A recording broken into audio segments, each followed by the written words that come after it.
Your daughter's store is a disgrace, Dad told corporate over the phone, his voice carrying across the hardware store aisles with the same authority he'd used to dismiss my choices for 38 years. Mom chimed in from beside the paint display, loud enough for every customer to hear. She's always been the disappointment of the family. Can't even manage a simple store properly. I just kept stacking boxes of inventory, pretending not to hear, my work-right hardware vest covered in dust from the morning's shipment, looking every bit the failure they'd convinced themselves I was. Moments later, the regional director hurried in through the automatic doors, his usually pristine suit slightly disheveled, looking nervous in a way I'd never seen Marcus Brennan look in 5 years of working with him. "Sir," he said quietly, approaching my father with visible anxiety, "the CEO would like to speak with you immediately." Dad puffed up with self-importance, shooting me a triumphant look. "Finally, someone who'll listen to reason. Put them through."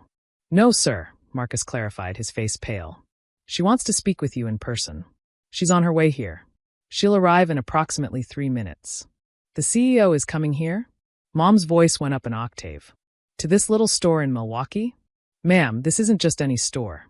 This is Store 1, the flagship location of Work-Right Hardware. The original. The CEO visits every month, though usually." Marcus glanced at me nervously, more discreetly. I continued stacking boxes, fighting to keep my expression neutral. 3 minutes. I had 3 minutes left of anonymity. "Well, good," Dad declared, straightening his golf club tie. "I have quite a bit to tell her about how this place is being run.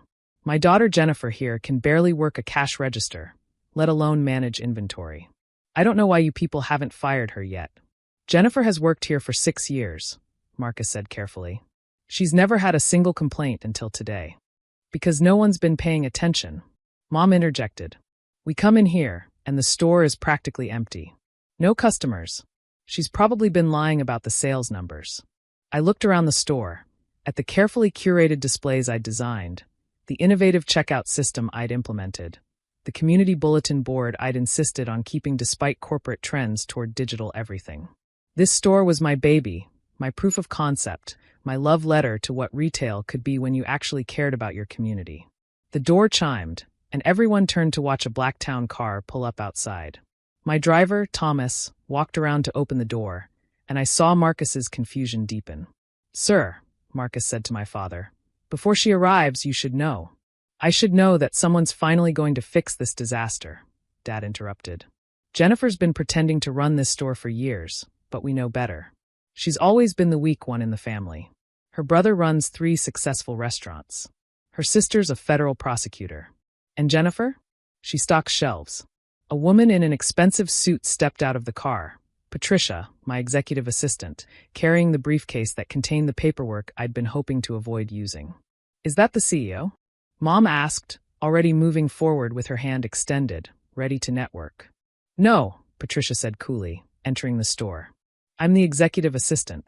She looked directly at me. "Ms. Morrison, I have the documents you requested." The silence that followed could have suffocated an elephant. "Ms. Morrison?" Dad repeated slowly, turning to stare at me. I pulled off my work-right vest, folding it carefully and setting it on the counter I'd personally installed when we'd renovated this location. "Hello, Patricia. I thought we agreed to handle this quietly." "That was before they called corporate 6 times in an hour, demanding your termination," Patricia replied. "Legal insisted on formal documentation." "Your termination?" Mom laughed, but it sounded forced. "You can't terminate the CEO." "No," I agreed, finally dropping the pretense I'd maintained for 6 years. "You can't, but you can apparently try to get her fired from her own company without realizing who she is." I took the briefcase from Patricia, pulling out the corporate structure documents, the ownership papers, the Forbes article from last month with my picture prominently displayed above the headline. Jennifer Morrison, the billionaire who still works the floor. "This is a joke," Dad said, but his voice shook. "Some kind of elaborate prank." "The only joke," I said calmly, "is that my own parents have been shopping in my store for 6 years without once recognizing that their disappointment daughter built a $3 billion empire from a single hardware store." Marcus stepped forward, relief visible on his face. "Mr. and Mrs. Morrison, your daughter doesn't just manage this store. She owns all 847 Work-Right Hardware locations across the country. She's been the CEO since she founded the company 12 years ago. 847 stores, Mom whispered, sinking onto the bench we'd placed near the entrance for elderly customers. 848 as of tomorrow, I corrected. We're opening in Portland. Would you like to see the numbers you were so sure I was lying about? I pulled up the sales dashboard on the tablet Patricia handed me. This store, Store 1, as Marcus mentioned, does $3.2 million in revenue annually. That's from a location you just called practically empty. We specifically maintain lower foot traffic here because this is where I test new concepts before rolling them out company-wide. You're lying, Dad said desperately. You live in a 2-bedroom apartment. You drive a 5-year-old pickup truck. You wear flannel shirts and work boots. I live in a 2-bedroom apartment above this store because it's convenient. The pickup truck is practical for site visits. And flannel shirts and work boots are comfortable for actually working, which I do every single day. I gestured around the store. This isn't some corporate vanity project. This is my life's work. But we would have known, Mom protested. The news, the business journals, someone would have told us our daughter was what? Successful? Rich? Worth acknowledging. I pulled up my phone, showing them my Wikipedia page. It's all public information. You just never bothered to look. You decided I was a failure when I dropped out of law school to work retail, and you never reconsidered that assumption. You dropped out of law school to become a billionaire? My sister's voice came from the doorway. Catherine stood there in her prosecutor's suit, looking like she'd run from the courthouse. Marcus called me. He said Mom and Dad were about to be banned from every work-right hardware in the country. Ban? Dad's face went red. You can't ban us. We're customers. We're your parents. Your customers who verbally abused an employee, me, in front of other customers, attempted to file false complaints with corporate, and tried to damage the reputation of this store. I pulled out another document. This is the customer code of conduct you agreed to when you signed up for our rewards program. Harassment of employees is grounds for immediate lifetime ban. Jennifer, you can't be serious, Catherine said, but she was looking at me with new eyes, the kind of calculating gaze she used in court. I'm very serious. They called corporate 6 times to demand I be fired for incompetence. They told Marcus I was too stupid to run a register. They've spent 6 years telling anyone who would listen that I'm the family failure who can't hold down a real job. Because that's what we thought. Mom cried. You never said anything. You never corrected us. I tried. Do you remember 5 years ago when I invited you to the company picnic? You said you didn't want to waste a Saturday with minimum wage workers. That was our annual executive retreat. I was going to introduce you to the board of directors. How were we supposed to know that? By asking. By showing interest. By not assuming the worst about your own daughter. I turned to Catherine. Did you know? She shook her head slowly. I knew you worked in management, but I assumed. You assumed I was a shift manager at best. Because that fit your narrative of being the successful sister while I was the screw-up. The restaurants. My brother David's voice came from behind Catherine. He must have driven over from his nearest location. 3 years ago, when I almost went bankrupt. The anonymous investor who saved me. Hello, David, I said simply. His face crumpled. It was you. You saved my business. You saved my dream. And at Thanksgiving, I made jokes about how at least you knew I'd always have a job since someone had to stock the shelves. Yes, I remember. Patricia cleared her throat. Ms. Morrison, the other matter? Right. I pulled out the final document. The complaint you filed with corporate included accusations of theft. You claimed I was stealing inventory. You were always bringing things home, Dad defended. Tools, supplies. From my own store. My own inventory. That I paid for. I showed them the receipts. Every single item, purchased at full retail price, not even using my employee discount, which, as owner, I could make 100% if I wanted. This is insane, Mom stood up pacing. Our daughter is a billionaire, and she's been pretending to be a retail worker? I haven't been pretending anything. I am a retail worker. I stock shelves, run registers, help customers. I also happen to own the company, make strategic decisions, and manage nearly 10,000 employees nationwide. The two aren't mutually exclusive. 10,000 employees, Catherine repeated. Jennifer, that's incredible. It's also irrelevant to Mom and Dad, who were perfectly happy to humiliate me in front of my staff and customers because they thought I was just another retail worker. Which, by the way, is a perfectly honorable profession that deserves respect. Marcus stepped forward nervously. Ms. Morrison, How would you like us to handle the complaint? I looked at my parents, who seemed to have aged 10 years and 10 minutes. Process it normally. Follow standard procedure for customers who harass staff. That means, I know what it means, Marcus. Lifetime ban from all work-right locations. Public posting of their names on our banned customer list. Potential legal action if they continue harassment. Jennifer, please, Mom begged. We're your parents. Yes, you are. And you just tried to destroy my career because you couldn't see past your own prejudices. You didn't try to get Jennifer, your daughter, fired. You don't know her well enough for that. You tried to get Jennifer, the retail worker, fired because in your mind, retail workers are disposable. That's not, Dad started. That's exactly what it is. If I really had been just a store manager, would your behavior have been acceptable? Would it have been okay to humiliate someone just trying to make a living? The silence was answer enough. The store had been closed for an hour, but we were all still there.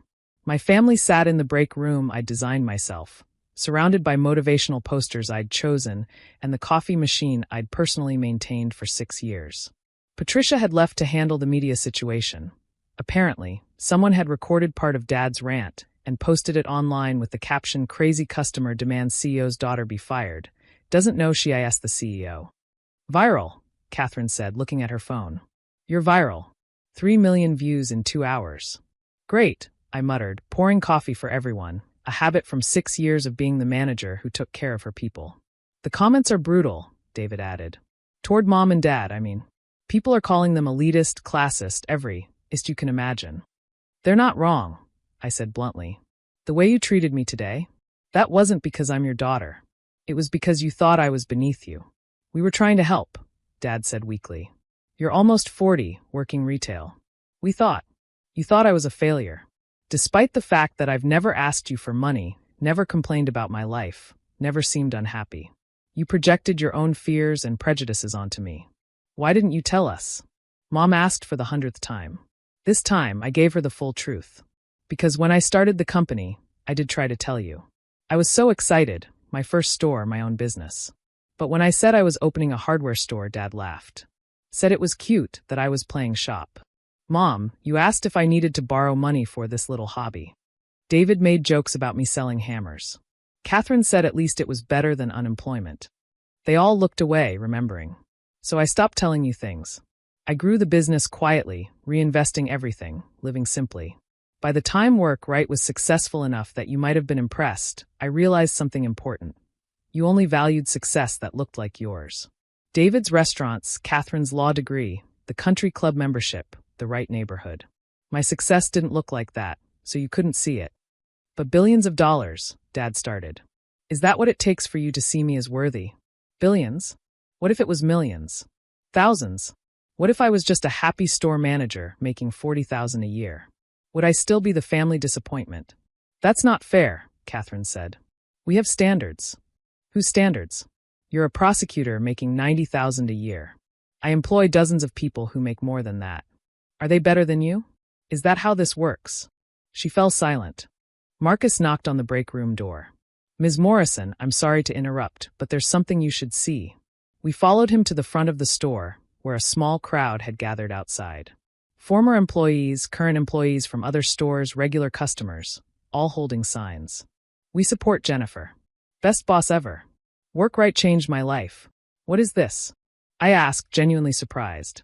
Word got out about what happened, Marcus explained. These people wanted you to know that your parents are wrong. You're not a disappointment. You're an inspiration.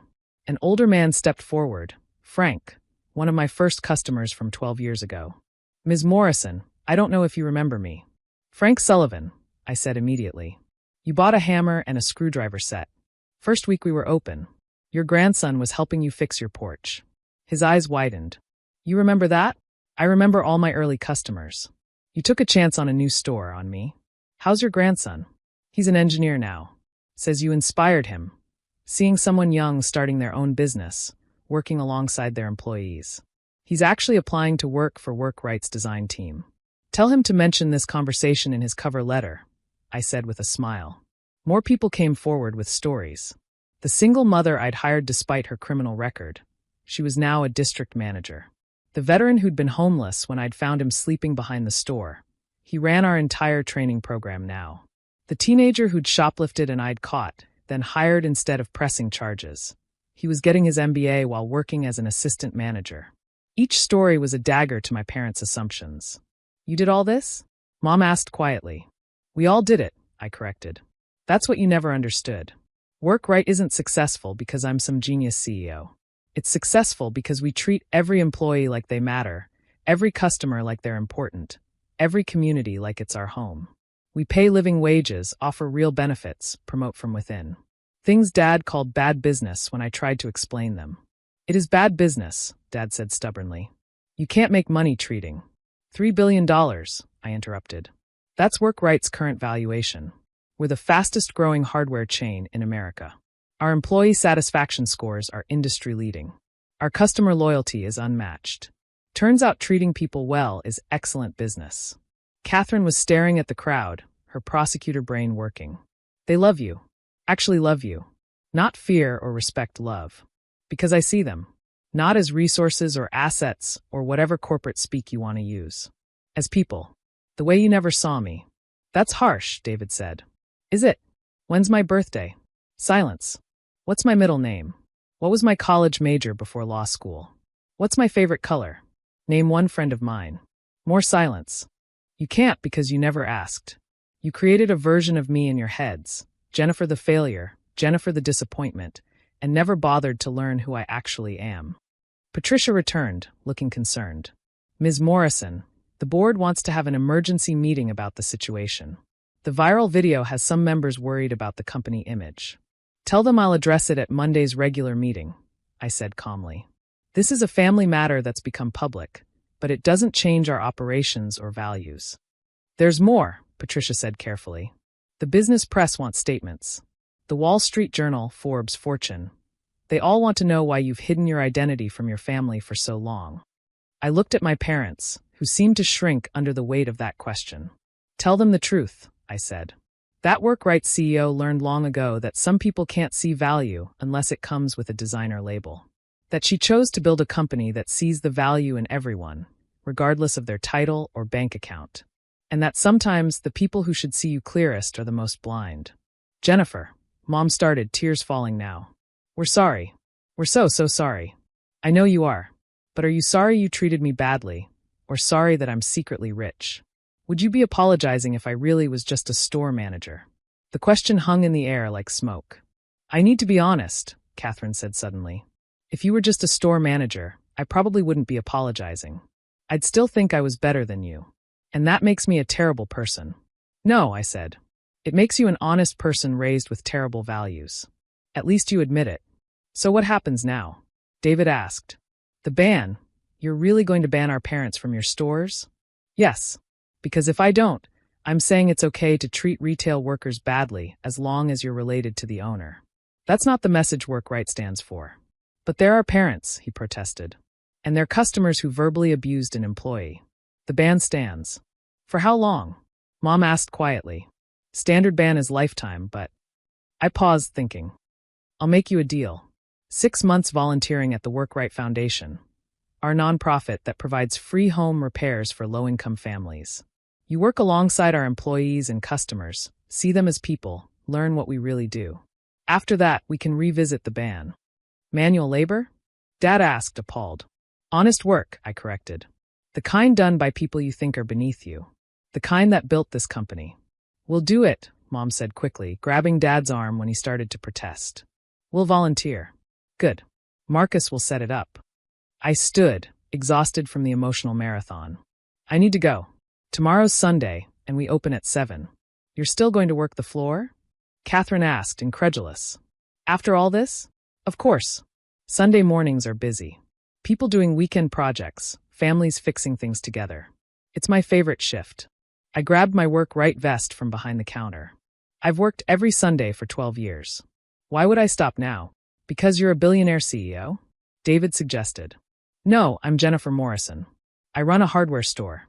I also happen to own 847 others, but this one, Store One, this is home. This is where I remember why I started Workright. Not for money or status, but because everyone deserves a place where they're valued, where their work matters, where they can build something better. I walked them to the door, past the crowd still gathered outside. They cheered when they saw me, and I waved, grateful for their support. One last thing, I said to my family. The complaint you filed with corporate? It goes in the permanent record. Every work-right employee will be able to see that you tried to get me fired for being incompetent. That's your legacy in my company, as the people who couldn't see value in their own daughter. Can't you remove it? Dad asked desperately. I could, but I won't, because actions have consequences, and it's time you learned that lesson. I paused at my truck, the same one they'd mocked countless times. You know what the real irony is? If you'd shown just basic human kindness to Jennifer, the store manager, Jennifer, the CEO, would have given you anything. But you couldn't do that. You couldn't be kind to someone you saw as beneath you. As I drove away, I saw them in my rearview mirror. 4 successful people by society's standards, standing in the parking lot of a store they were banned from, finally understanding that they were the failures all along. My phone buzzed with a text from Patricia. The board is concerned about family drama affecting stock prices. I texted back. Tell them work rights values aren't for sale. We stand with our employees, especially when, that employee is me. Another text, this one from Frank's grandson. Saw the video. Thank you for standing up for retail workers everywhere. Proud to apply to work right.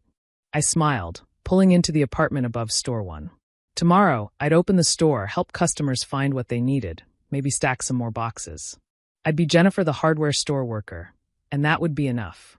Because I'd learned long ago what my parents never had, that every job has dignity, every person has worth, and success isn't measured in dollars or degrees, but in the lives you touch and the respect you show along the way.